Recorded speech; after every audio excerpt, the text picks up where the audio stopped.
বিশ্বে যখন অন্ধকার ঘনিয়ে আসে, তখন আল্লাহ তাআলা কিছু মানুষকে নির্বাচন করেন যারা আল্লাহর দ্বীন প্রতিষ্ঠার জন্য কাজ করে। এই আহ্বানের নাম জামাত ইসলাম। আজকে আপনাদের কাছে জামাত ইসলামের লক্ষ্য উদ্দেশ্য, তারা বাংলাদেশ নিয়ে কি চিন্তা করে, কিভাবে তারা ভবিষ্যতে কি চায়, বাংলাদেশের মানুষকে নিয়ে তারা কি স্বপ্ন দেখে, সেই সম্পর্কে কিছু কথা বলবো। ভিডিওটি সম্পূর্ণ দেখুন। এক নম্বরে তারা যেটা চায় সেটা হচ্ছে আল্লাহর সন্তুষ্টি অর্জন। জামাত ইসলামীর চূড়ান্ত লক্ষ্য একটাই, আল্লাহর সন্তুষ্টি অর্জন করা, আল্লাহর দ্বীনকে প্রতিষ্ঠা করে সমাজ ন্যায়, শান্তি ও সুবিচার প্রতিষ্ঠা করা। কারণ এই দুনিয়ায় মানুষের পরিশ্রম ও সংগ্রামের চূড়ান্ত উদ্দেশ্য শুধু এক, রবের সন্তুষ্টি অর্জন। জামাত ইসলাম চায় আল্লাহর সন্তুষ্টি অর্জন। দুই নম্বরে তারা যেটা চায়, ইসলামী পূর্ণাঙ্গ ইসলামী জীবন ব্যবস্থা প্রতিষ্ঠা করতে চায় তারা সমাজে, রাষ্ট্রে। জামাত চায় ইসলাম শুধু নামাজ, রোজা বা হজ পর্যন্ত সীমাবদ্ধ না থেকে রাজনীতি, সমাজনীতি, অর্থনীতি, শিক্ষা, সংস্কৃতি, জীবনের প্রতিটি ক্ষেত্রে চলমান হোক, যেন মানুষের প্রতিটি কর্মে ইসলামের দিক নির্দেশনা প্রতিফলিত হয়। তিন নম্বরে তারা চায় দাওয়াত ও চিন্তার বিপ্লব সৃষ্টি করতে। জামাত ইসলাম শান্তিপূর্ণ দাওয়াতের মাধ্যমে মানুষের চিন্তাকে পরিবর্তন করতে চায়।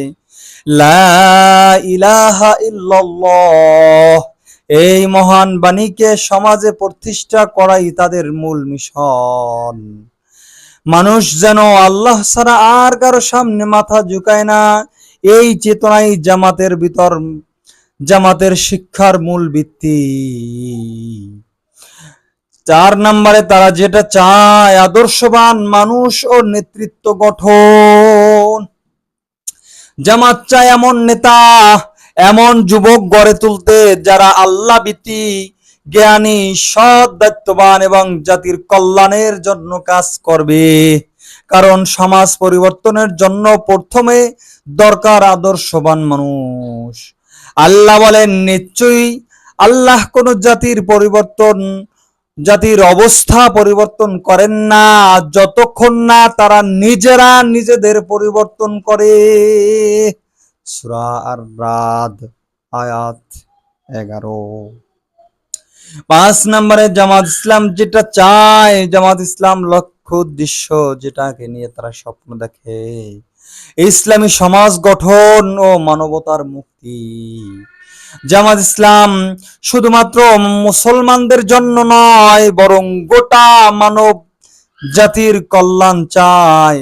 কারণ ইসলামের আইন প্রতিষ্ঠা হলে সবার জন্য থাকবে ন্যায়, নিরাপত্তা ও শান্তি। এভাবেই দাপে দাপে গঠিত হবে একটি ইসলামী কল্যাণ ভিত্তিক রাষ্ট্র।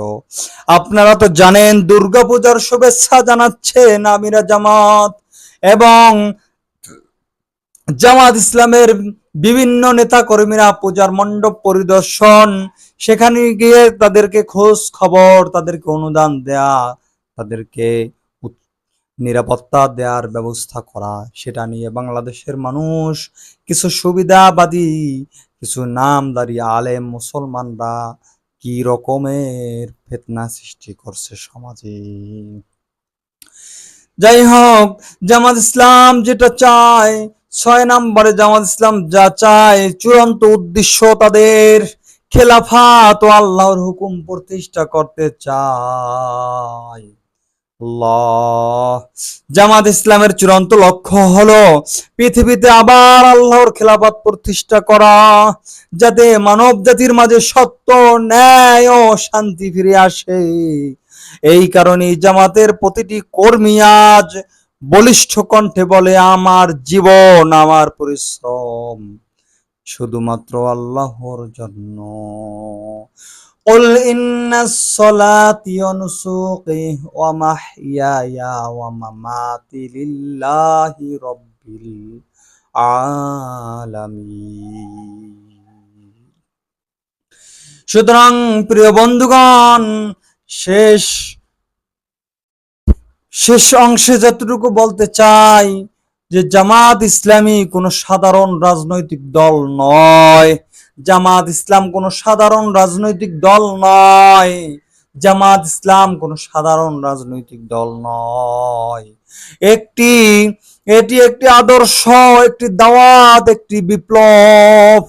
তুমি আমি প্রত্যেক মুসলমানেরই দায়িত্ব এই দাওয়াতে অংশ নেওয়া। ও বন্ধুগণ, আপনি আমি আমরা সবাই মিলে এই দায়িত্ব পালন করব ইনশাআল্লাহ। প্রত্যেক মুসলমানের এই দায়িত্ব, এই দাওয়াতে অংশগ্রহণ নেওয়া উচিত। আল্লাহর সন্তুষ্টির জন্য নিজেকে প্রস্তুত করা উচিত। তাই শেষে বলতে চাই, এসো আমরাও দাওয়াতের সৈনিক হয়ে যাই। আমরা আল্লাহর সৈনিক, আল্লাহর কোরআনের এবং হাদিসের রং মেখে আমাদের জীবন পরিচালনা করতে চাই। এই সমাজে প্রতিটি জায়গায় কোরআন এবং হাদিসের বাণী ছড়িয়ে দিতে চায় বাংলাদেশ জামাত ইসলামী।